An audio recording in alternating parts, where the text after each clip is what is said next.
L'aggressività normale è un'aggressività del cane che non gli va che tu gli rompa le scatole e quindi, boom, ti morde. L'aggressività rediretta è quell'aggressività passiva, cioè lui subisce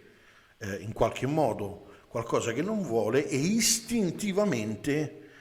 reagisce con una ringhiata, con un morso e con tutto. Il pitbull, questo, un pitbull equilibrato, è difficile che lo faccia perché 50 bambini prima di fargli male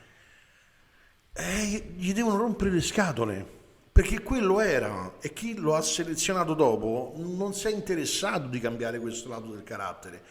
perché probabilmente lo hanno lavorato, lo hanno cresciuto solamente per questo e quello gli è rimasto. Quindi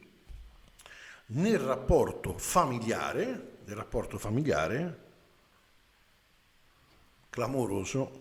dal mio punto di vista, nel rapporto di socialità